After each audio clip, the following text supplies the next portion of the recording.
3.5 years of silence.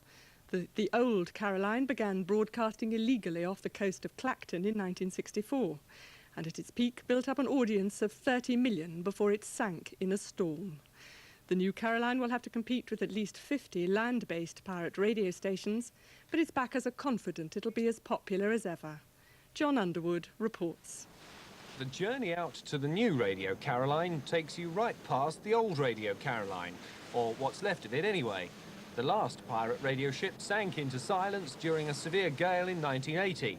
But for the station's founder, entrepreneur Ronan O'Reilly, that last broadcast was simply the spur to start all over again. Well, we're sorry to tell you that due to the severe weather conditions and also to the fact that we're shipping quite a lot of water, we're closing down and the crew are at this stage leaving the ship.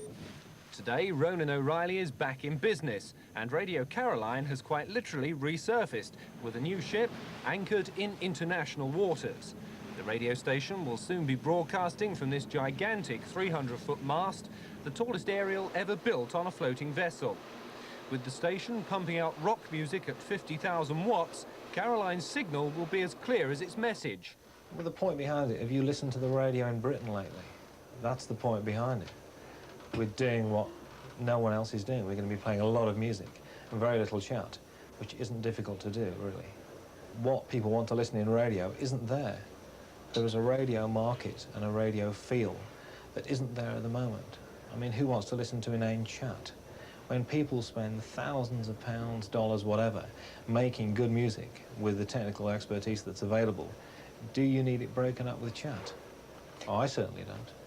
The Marine Broadcasting Offences Act, which came into effect 16 years ago this week, tried to make it illegal to broadcast from radio ships like this. Anyone found repairing, supplying, installing, maintaining radio equipment like this is liable to prosecution. But only if they're operating from Britain. Ronan O'Reilly is getting all the food and equipment for his radio station from Europe. But the threat of legal action remains for anyone committing a whole host of offences that might generally be described as aiding and abetting these pirate broadcasters.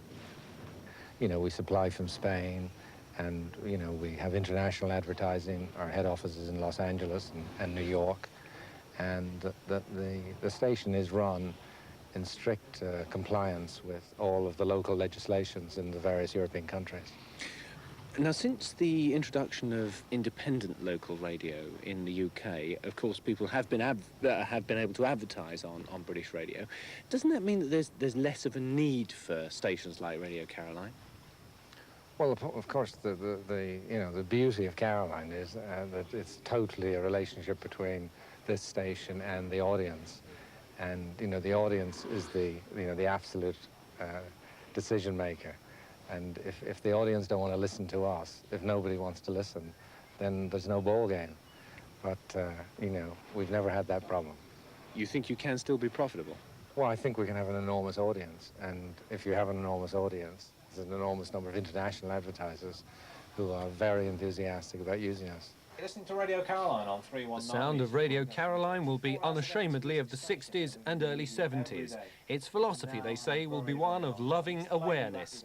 If loving awareness proves popular, the audience will be measured in millions, and Radio Caroline's American backers will be laughing all the way to the Dogger Bank.